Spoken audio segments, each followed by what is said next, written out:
Has anyone ever told you that you were the problem, just to avoid blame?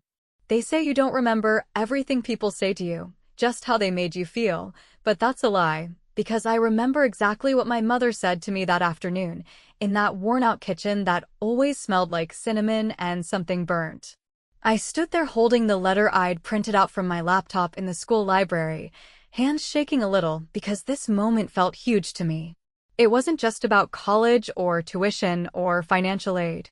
It was about asking my parents, my own blood, for help in doing something I thought they'd always wanted for me. And my mother looked at me, wearing that smirk she saved for when she thought someone was being dramatic, and said, "Oh, come on, Em. You're the smart one. You'll figure it out. We've already spent enough on Jake this year." The way my dad chuckled right after, not even looking up from his phone, just confirmed it, like my future was a punchline. I had rehearsed the ask for days. I'd printed documents, highlighted parts, calculated every option. I didn't even ask for much.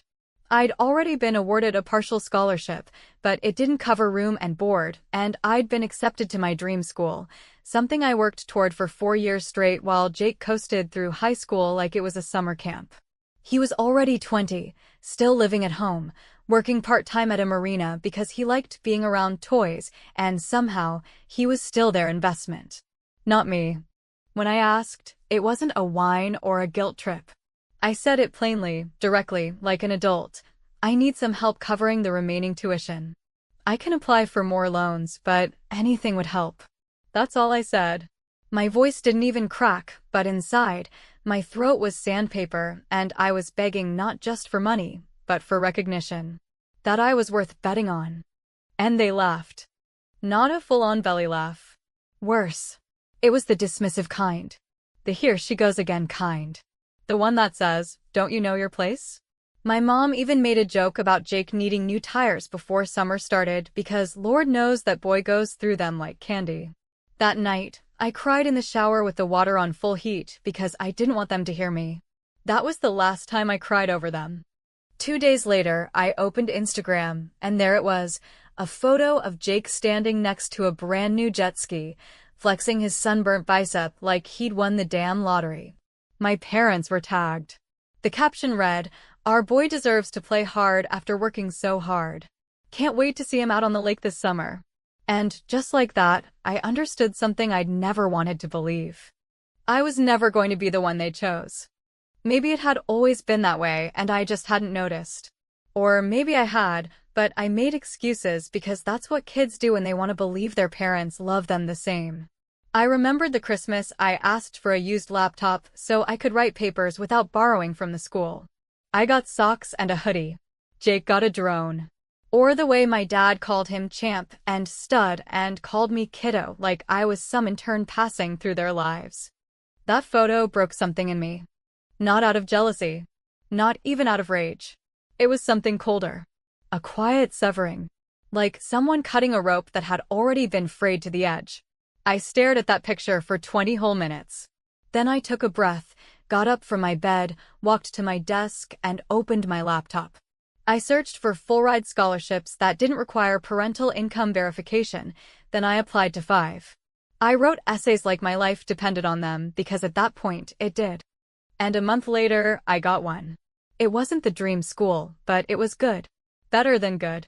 Full ride, on-campus housing, a competitive psychology program. When the acceptance letter came, I didn't tell anyone. I packed in silence. No graduation party. No big announcement. Just a quiet goodbye to the version of me that still thought being the good daughter would one day earn me love. I left my family group chat without a word. Blocked all of them on my phone. Even the extended relatives who didn't want to get involved. I took a bus to campus on move-in day with 2 suitcases and a backpack. When my roommate asked if anyone was helping me move in, I told her I came alone by choice. She didn't press. I think she saw it in my face, the kind of grief you don't cry about anymore because it's already dried up and turned into something sharper. That was the first day I realized I didn't need their help. I just needed to never ask again. I started my life with no support system. No savings. No emotional fallback. Just grit and a spreadsheet of meal plans to stretch my work-study paycheck. And yet, Every day I woke up felt better than every day I'd spent trying to win my parents' approval. And the most messed up part? They never even noticed I was gone. Not one text. Not one call. But I noticed. Every single time they posted something about Jake, his trips, his business ventures, the barbecue he threw where he crashed a golf cart into the neighbor's pool, I saw it. Not because I was stalking them, but because mutual friends still shared it. He was their star. And I was just the one who left.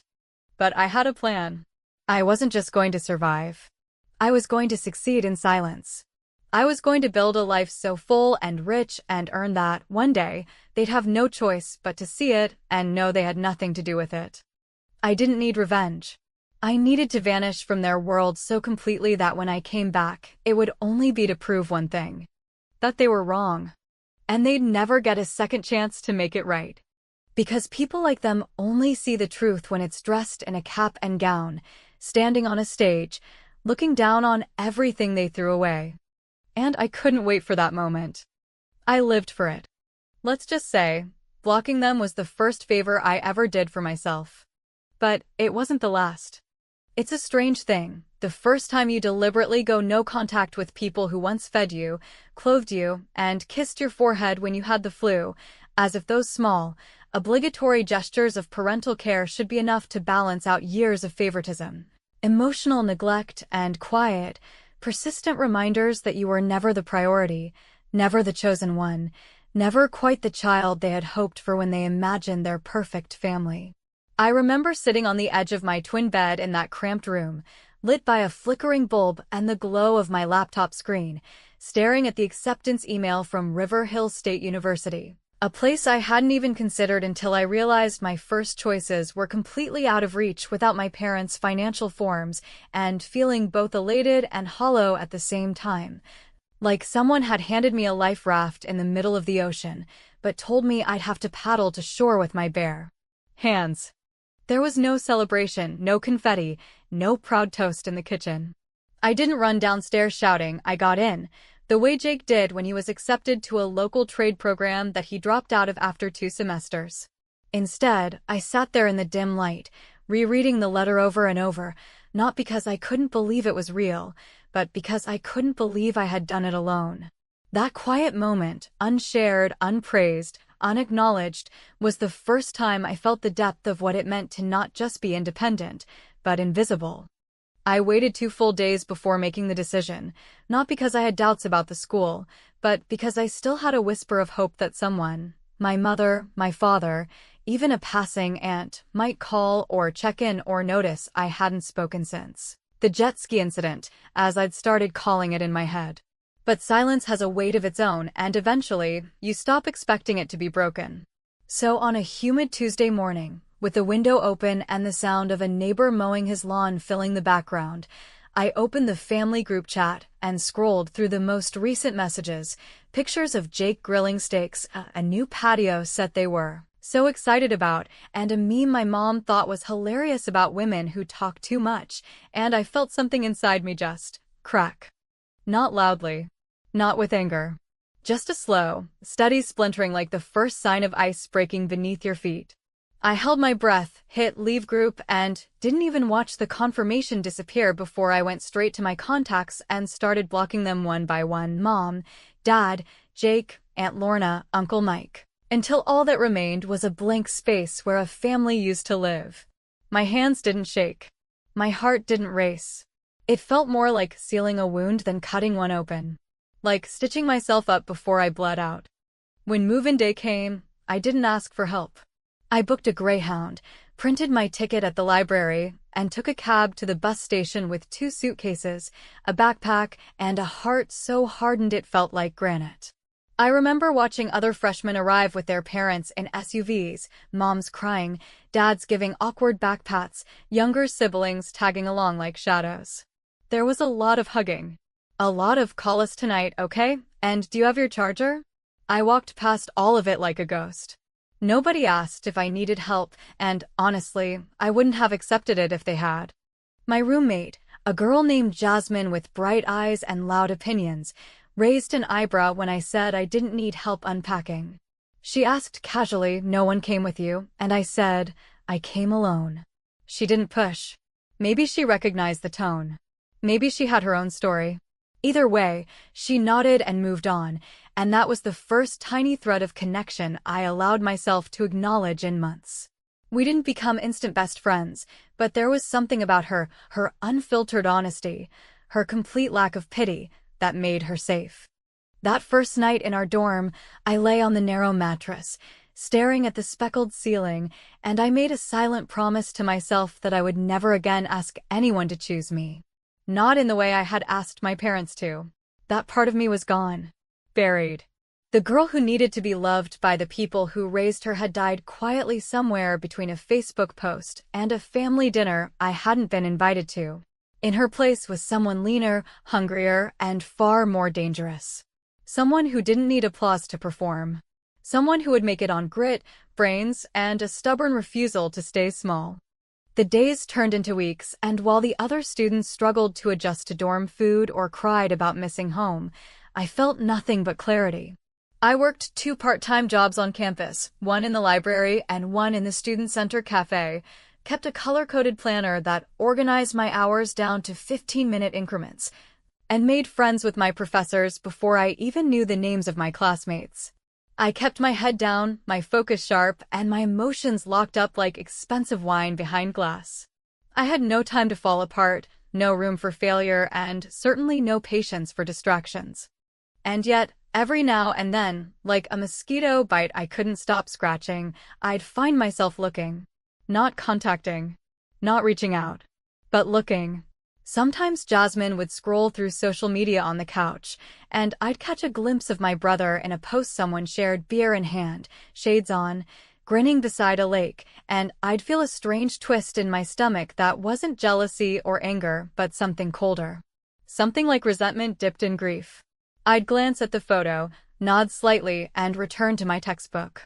It was during one of those moments, late fall, sophomore year, leaves crisp outside the window and midterms looming, when Jasmine said something that lodged itself in my mind like a splinter.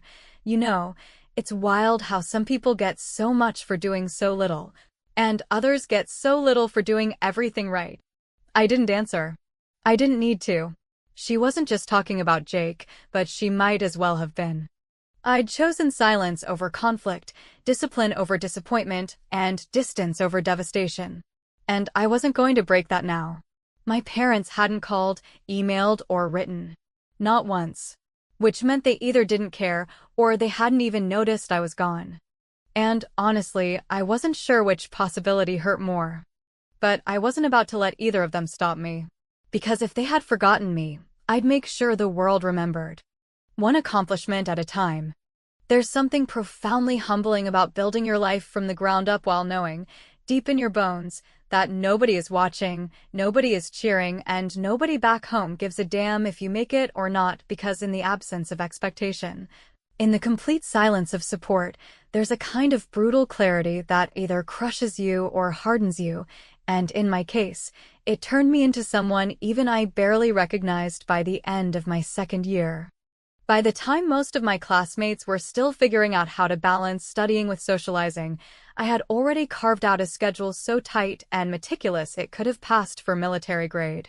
I woke up every morning before the sun had the decency to rise, made black coffee in a chipped mug Jasmine and I found at a thrift store, and studied for an hour before heading to my morning shift at the student center cafe, where the smell of burnt espresso and stale muffins stuck to my clothes long after I clocked out. From there, I'd sprint across campus, notebook clutched under my arm, praying I wouldn't be late for class, because being late wasn't just a small embarrassment, it felt like a betrayal of everything I'd sacrificed to be there. Every minute mattered. Every point on every assignment mattered. My grades weren't just a number on a transcript, they were currency, leverage, a quiet rebellion against the people who had laughed in my face and called it parenting. Some nights I worked past midnight shelving books at the library or tutoring freshmen who couldn't tell the difference between a thesis statement and a vending machine menu. I didn't party. I didn't date. I didn't go to football games or paint my face or join sororities. I had one goal: dominate. And not the loud, Flashy kind of domination you see in college movies where the protagonist gets revenge in front of a crowd. Mine was slow, methodical, and merciless. I buried myself in textbooks, research papers, and lecture notes until I could quote entire paragraphs from memory. I earned the respect of professors not by raising my hand the most, but by handing in work that made them pause, reread, and then nod slowly with something like appreciation in their eyes. One of them, Dr. Landon, a hard-ass psychology professor known for sending students into tears, once called me a machine with a soul, and though he meant it as a compliment, I couldn't help but flinch at the truth embedded in it because the soul part felt like an afterthought, an add-on, a whisper behind all the relentless output I was forcing myself to produce. And through all of it, I said nothing to anyone about my parents. When people asked, I lied with ease. Yeah, my folks are great, just busy. Or, they're out of the country, don't really use phones much. Nobody questioned it too hard. Everyone has their own baggage in college, and most people are too wrapped up in their own drama to pry unless you invite them in. I never did. Not once. Not even when Jasmine, drunk on cheap wine during one of her rare heartbreaks, sat on our floor and told me how her mom used to scream at her for wearing the wrong socks. I just listened, nodded, offered a paper towel, and changed the subject. My pain wasn't for sharing. It was for shaping. Quietly. Ruthlessly. Alone. I remember once, during finals week, walking past a group of students sitting on the grass laughing about how they'd all failed the same quiz and were planning to get ice cream to mourn their GPA. I remember thinking, not with envy, but with something colder, that they had no idea what failure actually meant. Not really. Because for me, failure didn't mean a lower grade or a disappointed professor. Failure meant going back. Back to the people who believed I was expendable. Back to the house where my dreams were jokes and my intelligence was just an inconvenience to their spending plans. Failure meant becoming invisible again. So I didn't fail. Not once. By junior year, I had a GPA so high it earned me an automatic nomination to apply for several national scholarships. I was invited to join an undergraduate research team usually reserved for seniors, and one of my papers was selected for presentation at a national psychology conference. An honor so rare that my advisor pulled me aside and asked if I'd ever considered graduate school at Ivy League level. I said I hadn't, but the thought lodged itself in my brain like a seed waiting for water. Because suddenly, for the first time, I wasn't just surviving, I was being seen. But not by them. Not by the people who had built their lives around the narrative that Jake was the golden child and I was the responsible one, the one who didn't need as much. They still hadn't reached out. Not once. It had been over 2.5 years by then. And every birthday, every Thanksgiving, every Christmas that passed without so much as a text or a generic email only confirmed what I'd suspected all along, that I had never really belonged to them, not in the way Jake did. I wasn't a person in their story. I was a footnote. A side character. The background music in the movie of their lives. And yet, despite that, or maybe because of it, I was rising. Every new academic accolade, every internship offer, every professor who called me remarkable was like a quiet, controlled explosion inside my chest. Not loud enough to destroy me. Just powerful enough to fuel me. I remember once standing in the student center, scrolling through Instagram during a rare 5-minute break and seeing yet another photo of Jake, this time at a beach in Cabo, sunglasses on, captioned "Living my best life" with some influencer-style hashtags. The comments were full of praise. You earned it, man. Well deserved. King behavior. And all I could think was how easy it was for some people to be celebrated for mediocrity, while others had to bleed just to be seen as adequate. But I didn't comment. I didn't like the photo. I didn't even linger. I just looked, smiled, cold and full of something like pity, and put my phone away. Because my time was coming. And when it did, it wouldn't be loud or petty or flashy. It would be quiet. Devastating. Unforgettable. And it would happen on a stage, under lights, in front of an audience. I just didn't know yet that they'd be sitting in the front row. There comes a moment, somewhere between exhaustion and achievement, where everything you've worked for stops feeling like revenge and starts becoming its own kind of freedom, not the explosive kind that comes with vindication or public applause, but a quieter, deeper liberation that seeps into your bones and reminds you that you are no longer living in reaction to anyone's neglect, disapproval, or absence. By the beginning of my final semester, I had stopped measuring my worth against the silence of my parents and started existing in a state of calm detachment, like someone who had long since finished mourning and had no interest in reopening wounds that had, over time, hardened into scars. The scholarship letters arrived in a neat stack one afternoon, tucked inside my mailbox like small trophies with institutional letterheads and congratulatory phrases so formal they almost felt impersonal. And yet I read each one like a love letter written to the version of me who had packed her bags 4 years earlier with no one waving goodbye. I lined them up across my bed, stared at them until my vision blurred, and then quietly filed them away, not because I wasn't proud, but because I no longer needed external proof to know that I had done the impossible. I had clawed my way out of the emotional wreckage of my childhood, rebuilt my life with nothing but scholarship money and 20-hour work weeks, and found myself standing on the threshold of graduation with a near-perfect GPA, an Ivy League grad school offer waiting in my inbox, and a valedictorian nomination that, at first, I thought was a mistake, until my advisor leaned across his desk, looked me square in the face, and said, "You've earned every second of this." I didn't cry. I didn't jump up and down or call anyone to share the news. I walked back to my apartment, made a cup of tea, sat at my desk, and opened a blank email. For a long time, I just stared at the screen, the cursor blinking like a metronome in a room too quiet, until I opened a browser window and, without even typing it into the search bar, found myself already logged into an account I hadn't touched in years. An old email, the one I used before I left home, the one that was still linked to family contacts I hadn't spoken to since the summer before college. I hovered for a moment, my hand resting lightly on the mouse, then opened the university's graduation portal and copied the link to the live stream that would be broadcast on commencement day. I pasted it into the email. No subject. No message. Just the link.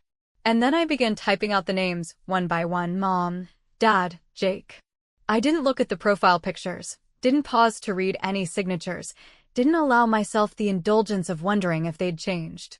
I simply added the addresses, hit send, and sat there for several minutes afterward, feeling a strange hollowness in my chest, not sadness, not relief, just the heavy stillness of something long overdue. Then, with deliberate calm, I logged out, closed the tab, and returned to the life I had built without them. In the days leading up to graduation, I moved through the world like someone preparing for battle, not because I expected conflict, but because I knew, in some quiet, unshakable way, that I was about to close a chapter that had defined my entire identity. My cap and gown hung on the back of the closet door, untouched except for the occasional glance to make sure it was still there, like a symbol of something both triumphant and tragic. Jasmine, now my closest friend and the only person in my life who knew anything real about my past, offered to do my hair the morning of the ceremony, and I agreed, not because I cared about how I looked, but because the intimacy of letting someone help me felt like a kind of victory in itself. The morning of graduation arrived with a bright, unforgiving sun and a heat that pressed against the skin like the weight of everything I'd endured to get to that moment. As I zipped up my gown and slipped the honor cords over my shoulders, I caught a glimpse of myself in the mirror and felt something tighten in my throat, not from vanity or nerves, but from the realization that the girl staring back at me looked nothing like the one who had once stood in her parents' kitchen asking for help and getting laughed at in return. This woman, standing tall in black robes with gold tassels and eyes that had seen too much to blink at applause, was forged in silence and disappointment and had learned, somewhere along the way, how to make power out of pain. The ceremony was held outdoors, in the center of the university's quad, with folding chairs stretching endlessly in all directions and a stage so high it made the professors look miniature from where we were seated. As the procession began and we filed in, one by one, I allowed myself a single glance toward the crowd, and I saw them. They were seated in the second row, almost directly in front of the podium, dressed in uncomfortable-looking formal wear, clutching programs like they were trying to read the future in them. My father looked older than I remembered, more tired around the eyes, and my mother had cut her hair short, the kind of cut people get when they're trying to make a statement or start over. Jake sat between them, tapping his foot like he was waiting for someone to hand him a drink. None of them looked at me, probably because they didn't know where I was sitting or what I looked like anymore. That, more than anything else, made me smile. They didn't recognize me. I didn't wave. I didn't walk over. I didn't even acknowledge them. I simply took my seat, placed my hands in my lap, and waited. Because soon, very soon, they would see exactly what they'd dismissed.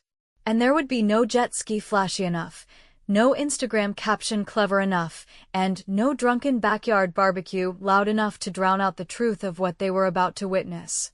And the best part? I wouldn't have to say a word. All I'd done was send a link. The rest was already written. There are very few moments in life when time doesn't so much slow down as it does thicken, when every second feels stretched and heavy, like the air around you has become dense with meaning, and even the smallest movement carries the weight of everything that came before it. Standing at the edge of the stage that day, waiting for my name to be called, hearing the low hum of the crowd mixed with the occasional burst of applause as other graduates crossed the platform and accepted their diplomas, I felt that thickness in my chest, in my breath, in the space between my shoulder blades, like the entire universe had paused to hold its breath alongside me. I could see the backs of my professors seated on stage, could hear the distinct sound of tassels brushing fabric, and somewhere beneath all of it was the quiet thrum of my own pulse, steady and calm, not because I wasn't nervous, but because the moment itself felt so inevitable it had stopped being frightening. When the dean finally said my name, his voice clear and formal through the microphone, Emily Lauren Carson, summa cum laude, recipient of the Chancellor's Award, Valedictorian, I rose from my chair with a composure that felt almost otherworldly. Like I wasn't just walking across a stage, but crossing the threshold into another version of myself. The applause was loud, but distant.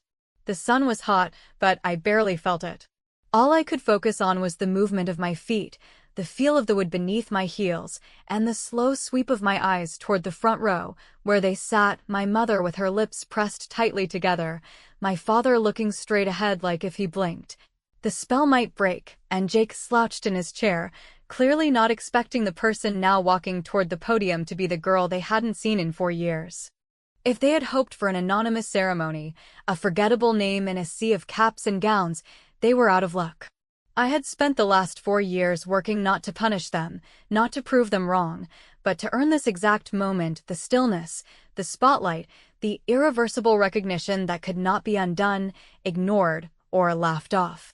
And as I reached the podium, adjusted the microphone, and looked out over the rows of students and families and faculty members, I paused, not for effect, but because I wanted to look them in the eyes before I said a single word. There they were. Right in front. I didn't smile. I didn't frown. I just met their gaze and held it, steady and unflinching, until my father looked away first. And then I spoke. I didn't thank them. I didn't mention family at all. I spoke about perseverance, about quiet work done in the dark, about the invisible labor of believing in yourself when no one else does, and the lonely road walked by those who refused to settle for mediocrity simply because that's what was handed to them. I talked about the cost of silence, not in decibels, but in dreams deferred, about the way some of us learn to make music out of that silence, to turn every unspoken word into momentum, every unacknowledged effort into something loud and shining and undeniable. I didn't name names, but every sentence was a direct line to the people sitting 10 feet from me, people who, at some point, had decided that love was conditional, investment was reserved for the chosen one, and that daughters who asked for help should be met with laughter rather than support.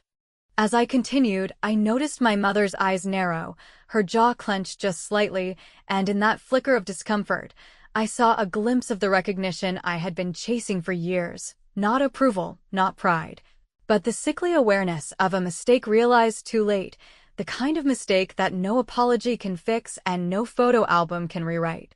My father kept his hands folded, his posture rigid, a man who had built his confidence on the assumption that his decisions would never have consequences.